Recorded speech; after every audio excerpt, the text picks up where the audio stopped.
Hello class let's start with exercise 5.3 ਹੁਣ ਇਹਦਾ ਦੇਖੋ ਫਸਟ ਸਮ ਕੀ ਕਿਹਾ ਹੋਇਆ ਰਾਜੇ list the outcomes you can see in these experiments ਦੋ ਐਕਸਪੈਰੀਮੈਂਟਸ ਦਿੱਤੇ ਨੇ ਸੋ ਇਹਨਾਂ ਦੇ ਆਪਾਂ ਆਊਟਕਮ ਦੱਸਣੀ ਹੈ ਕੀ ਆਂਦੀ ਆ ਸੋ ਫਸਟ ਕੀ ਕਿਹਾ ਸਪਿਨਿੰਗ ਅ ਵੀਲ ਹੁਣ ਆਪਾਂ ਨੂੰ ਇੱਕ ਡਾਇਗਰਾਮ ਦਿੱਤਾ ਹੋਇਆ ਜੋ ਵੀਲ ਸ਼ੇਪ ਦੇ ਵਿੱਚ ਹੈਗਾ ਤਾਂ ਇਹਨਾਂ ਨੇ ਕਿਹਾ ਸਪਿਨ ਅਗਰ ਕਰਦੇ ਆ ਵੀਲ ਨੂੰ ਤਾਂ ਇਹਦੀ ਜਿਹੜੀ ਹੈਗੀ ਆ ਕਿੰਨੀ ਆਊਟਕਮ ਹੋਊਗੀ ਸੋ ਆਪਾਂ ਦੇਖਦੇ ਹਾਂ ਫਸਟ ਪੁਆਇੰਟ ਦੇ ਵਿੱਚ ए पार्ट ਦੇ ਵਿੱਚ ਕੀ ਹੋਊਗਾ ਪੁਆਇੰਟਰ ਕਿੱਥੇ ਲਾਈ ਕਰਦਾ ਪਿਆ ਬੱਚੇ B पॉइंट ਤੇ ਲਾਈ ਕਰਦਾ ਪਿਆ ਸੋ ਲਿਖਾਂਗੇ ਦ pointer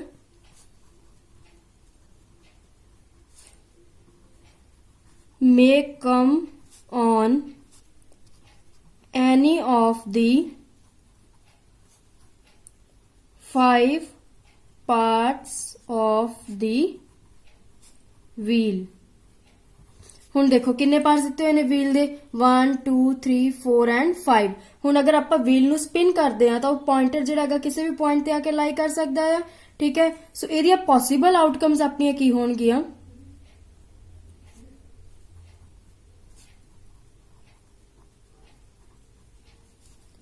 the possible outcomes are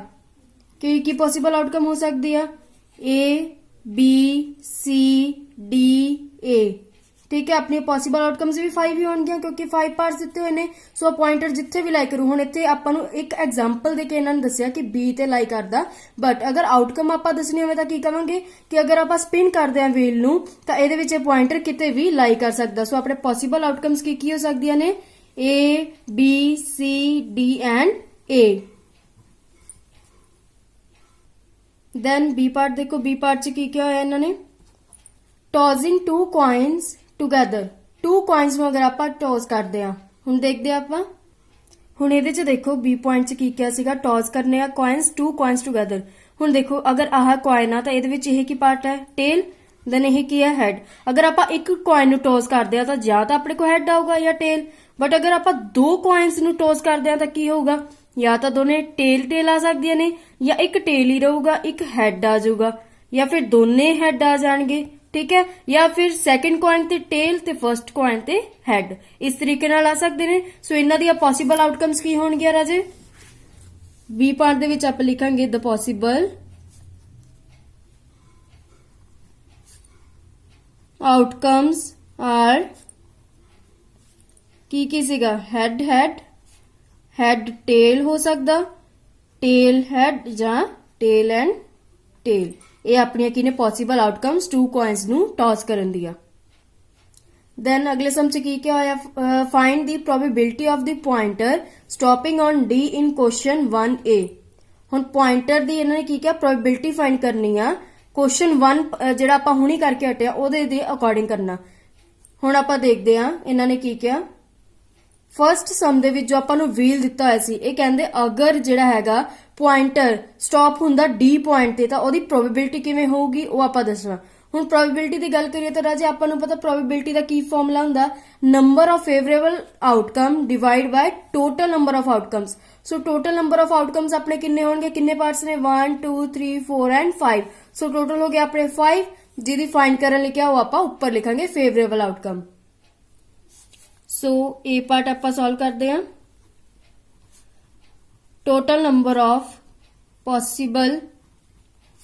outcomes in A R given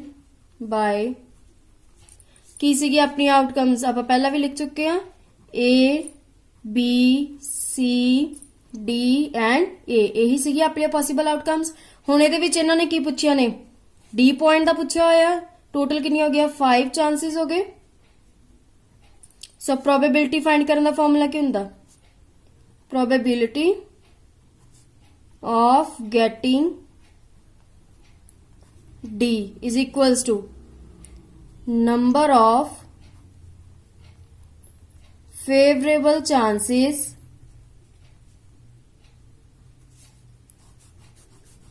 divide by total number of chances और टोटल नंबर ऑफ आउटकम्स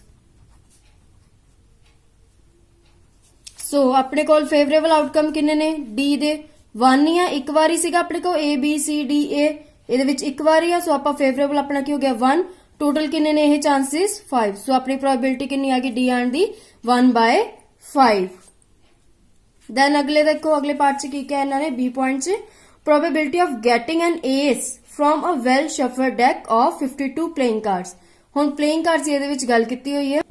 ਹੁਣ ਦੇਖੋ ਇਹਦੇ ਵਿੱਚ प्लेइंग कार्ड्स ਦਿੱਤੇ ਹੋਏ ਨੇ ਆਪਣੇ ਟੋਟਲ ਕਿੰਨੇ ਹੁੰਦੇ ਨੇ 52 प्लेइंग कार्ड्स ਜਿਹੜੇ ਅੱਗੇ ਡਿਵਾਈਡ ਹੁੰਦੇ ਨੇ 26 ਐਂਡ 26 ਪਾਰਟਸ ਦੇ ਵਿੱਚ which is black and red then black ਦੇ ਅੱਗੇ ਸਬ ਪਾਰਟਸ ਕੀ ਹੁੰਦੇ ਨੇ spades and club 13 and 13 divide ਹੁੰਦੇ ਨੇ red ਦੇ ਵਿੱਚ ਕਿਹੜੇ ਹੁੰਦੇ ਨੇ heart and diamond ਇਹ ਵੀ 13 and 13 ਦੇ ਵਿੱਚ ਡਿਵਾਈਡ ਹੁੰਦੇ ਨੇ then in every suit ace queen king and jack ਇਹ ਕਿੰਨੇ ਪ੍ਰੈਜ਼ੈਂਟ ਹੁੰਦੇ ਨੇ ਇੱਕ ਪ੍ਰੈਜ਼ੈਂਟ ਹੁੰਦਾ that means spade ਦੇ ਵਿੱਚ ਵੀ ਇੱਕ ace queen king and jack ਹੋਊਗਾ ਕਲੱਬ ਦੇ ਵਿੱਚ ਵੀ ਹਾਰਟ ਦੇ ਵਿੱਚ ਵੀ ਐਂਡ ਡਾਇਮੰਡ ਦੇ ਵਿੱਚ ਵੀ ਬਾਕੀ ਦੇ ਰਿਮੇਨਿੰਗ ਕਾਰਡਸ ਜਿੰਨੇ ਰਹਿ ਗਏ ਉਹ ਆਪਣੇ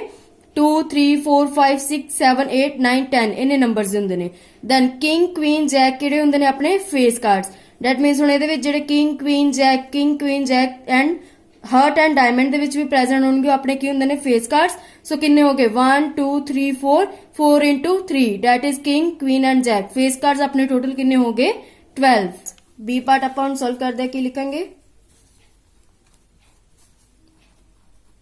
टोटल नंबर ऑफ कार्ड्स किन्ने ने डेक दे विच total number of cards in a deck is equals to किन्ने ने 52 then since a pack of 52 cards has one ace of each of the 4 suits ਆਪਾਂ ਦੇਖਿਆ ਹੋਣੀ ਹਰ ਇੱਕ ਦੇ ਵਿੱਚ ਇੱਕ ਇੱਕ ਹੁੰਦਾ ਸਿੰਗਲ ਏਸ ਠੀਕ ਹੈ ਸੋ 1 spade 1 diamond 1 club 1 heart ਇਹਨਾਂ ਪਾਰਟਸ ਦੇ ਵਿੱਚ ਡਿਵਾਈਡ ਹੁੰਦੇ ਆ 52 ਕਾਰਡਸ ਠੀਕ ਹੈ ਹੁਣ ਆਪਾਂ ਨੂੰ ਪੁੱਛਿਆ ਕੀ ਹੋਇਆ ਇਹਨਾਂ ਨੇ ਚਾਂਸ ਪੁੱਛਿਆ chances of getting an ace from a deck of cards an ace from a deck of cards ਕੀ ਹੁੰਦੀ ਹੈ ਰਾਜੇ ਇਹਦਾ ਚਾਂਸਸ ਆਫ ਗੈਟਿੰਗ ਐਨ ਏਸ ਹੁਣ ਏਸ ਕੀ ਸੀ ਹਰ ਇੱਕ ਦੇ ਵਿੱਚ ਸੀਗੇ ਸਪੇਡ 'ਚ ਵੀ ਡਾਇਮੰਡ 'ਚ ਵੀ ਕਲੱਬ 'ਚ ਵੀ ਹਾਰਟ 'ਚ ਵੀ ਹਰ ਇੱਕ ਦੇ ਵਿੱਚ ਇੱਕ ਇੱਕ ਪ੍ਰੈਜ਼ੈਂਟ ਹੈ ਸੋ ਕਿੰਨਾ ਹੋ ਗਿਆ ਚਾਂਸਸ 4 सो प्रोबेबिलिटी फाइंड करनी है तो प्रोबेबिलिटी का फॉर्मूला लिखांगे आप probability is equals to number of favourable chances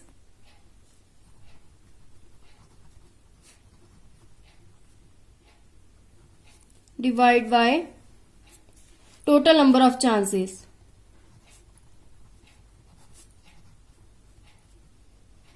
so कितनी आओ अपनी प्रोबेबिलिटी यदि की सीगी chances 4 so 4 divide by total किन्ने सी well shuffle deck 52 after cutting कितना आ गया थे 1/13 सो प्रोबेबिलिटी कितनी आ गई यदि 1/13 देन देखो हम थर्ड क्वेश्चन दे विच की क्या इन्होंने probability of getting a red Apple from the given figure हुण ये फिगर दित्ती हुई आ जिहदे विच आपां नूं एप्पल्स बना के दस्से होए ने ते G मीनस ग्रीन R मीनस रेड ਹੁਣ ਇਹਨਾਂ ਨੇ ਕਿਹਾ probability of getting red Apple ਦੱਸੋ ਸਭ ਤੋਂ ਪਹਿਲਾਂ ਆਪਾਂ ਦੇਖਦੇ ਆ ਟੋਟਲ ਕਿੰਨੇ ਦਿੱਤੇ ਹੋਏ ਆਪਣੀ ਆਊਟਕਮ 1 2 3 4 5 6 7 7 ਤਾਂ ਆਪਣੀ ਟੋਟਲ ਆਊਟਕਮ ਦਿੱਤੀ ਹੋਈ ਹੈ ਰੈਡ ਐਪਲ ਕਿੱਥੇ ਲਿਖਿਆ R 1 2 3 4 ਸੋ ਕਿੰਨੇ ਨੇ ਆਪਣੇ 4 ਰੈਡ ਐਪਲਸ ਨੇ ਹੁਣ ਆਪਾਂ ਪ੍ਰੋਬੇਬਿਲਿਟੀ ਲਿਖਾਂਗੇ ਇਹਦੀ number of possible outcomes is equals to 4 total number of outcomes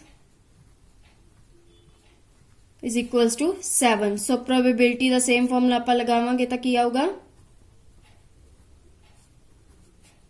of getting a red apple is equals to किन्ने सी red apple 4 divide by 7 same formula जो ਆਪਾਂ ਪਹਿਲਾਂ ਲਗਾ ਚੁੱਕੇ ਆ ਪਿਛਲੇ ਪਾਰਟ ਦੇ ਵਿੱਚ ਉਹੀ ਲੱਗੂ ਟੋਟਲ ਕਿੰਨੇ 7 ਰੈਡ ਐਪਲ ਕਿੰਨੇ ਸੀ 4 ਸੋ ਪ੍ਰੋਬੇਬਿਲਿਟੀ ਆ ਗਈ 4/7 ਅਗਲੇ ਸਮ ਚ ਦੇਖੋ ਕੀ ਕਿਹਾ if you have a spinning wheel with 3 green sectors blue sector, 1 blue sector, 1 red sector. What is the probability of getting green sector? ਹੁਣ ਆਪਾਂ ਨੂੰ ਇੱਕ ਫਿਰ ਸਪਿਨਿੰਗ ਵੀਲ ਦਿੱਤਾ ਹੋਇਆ ਜਿਹਦੇ ਵਿੱਚ ਸੈਕਟਰਸ ਡਿਵਾਈਡ ਨੇ ਕਿੰਨੇ 1 2 3 4 5 ਜਿਹਦੇ ਵਿੱਚ ਰੈੱਡ ਕਿੰਨਾ 1 ਬਲੂ ਕਿੰਨਾ 2 ਠੀਕ ਹੈ ਸੈਕਿੰਡ ਨੰਬਰ ਤੇ ਕਿੰਨਾ ਪ੍ਰੈਜ਼ੈਂਟ ਹੈਗਾ ਬਲੂ ਬਾਕੀ ਕਿੰਨੇ ਹੈਗੇ ਨੇ 3 ਗ੍ਰੀਨ ਸੋ ਇੱਕ ਬਲੂ ਸੈਕਟਰ ਹੋ ਗਿਆ ਇੱਕ ਰੈੱਡ ਸੈਕਟਰ ਬਾਕੀ ਦੇ ਰਿਮੇਨਿੰਗ ਹੋ ਗਏ ਗ੍ਰੀਨ ਸੈਕਟਰ ਸੋ ਇਹਨਾਂ ਨੇ ਕੀ ਕਿਹਾ what is the probability of getting a green sector ਹੁਣ ਗ੍ਰੀਨ ਸੈਕਟਰ ਦੀ ਪ੍ਰੋਬੇਬਿਲਿਟੀ ਦੱਸਣੀ ਆ ਜਿਵੇਂ ਆਪਾਂ ਪਹਿਲਾਂ ਸਮ ਕਰ ਚੁੱਕੇ ਆ ਟੋਟਲ ਕਿੰਨੇ ਨੇ ਆਪਣੇ 5 ਸੈਕਟਰਸ ਨੇ ਜਿਹਦੀ ਦੱਸਣੀ ਉਹਨੂੰ ਕਾਊਂਟਿੰਗ ਕਰਾਂਗੇ ਦੈਟ ਮੀਨਸ ਉਹ ਹੋਣਗੇ ਆਪਣੇ number of favourable outcome divide by total number of outcomes then second ਕੀ ਕਿਹਾ what is the probability of getting non blue sector blue ਨੂੰ ਛੱਡ ਕੇ ਬਾਕੀ ਦੇ ਸੈਕਟਰਸ ਦੀ ਕਿੰਨੀ ਹੋਊਗੀ ਪ੍ਰੋਬੇਬਿਲਿਟੀ ਉਹ ਆਪਾਂ ਦੇਖਣੀ ਆ ਸੋ ਇਸ ਸਮ ਨੂੰ ਆਪਾਂ ਸੋਲਵ ਕਰਦੇ ਹਾਂ ਦ spinning wheel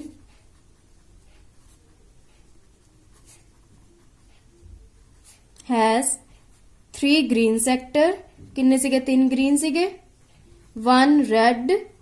and 1 blue sector total number of sectors अपने किन्ने हो गए और total number of chances भी कह सकते हैं किवें कैलकुलेट करांगे 3 plus 1 plus 1 which is equals to 5 so probability ਆਪਾਂ ਕਿਹਦੀ फाइंड करनी सी probability of getting a green sector the find ਕਰਨ ਲਈ ਕਿਹਾ ਸੀ ਪਹਿਲਾਂ ਸੋ green sector ਲਈ ਆਪਾਂ ਫਾਰਮੂਲਾ ਫਿਰ ਉਹੀ ਰਹੂਗਾ number of favorable chances divide by total number of chances which is equals to green किन्ने से अपने 3 so 3 divide by total किन्ने से अपने आए 5 which is equals to 0.6 second क्या सी probability किदी find करने ਲਈ probability of getting a non blue sector blue अपने को किन्ने सीगे 1 so उसਨੂੰ ਛੱਡ ਕੇ ਬਾਕੀ ਦੇ ਜਿੰਨੇ ਵੀ ਨੇ ਆਪਣੇ ਕੀ ਹੋ ਜਾਣਗੇ non blue sector ਕਿੰਨੇ ਆਣਗੇ ਉਹ 4 which is 4 divided by 5 ये अपना की हो गया probability of non blue sector so this is your exercise 5.3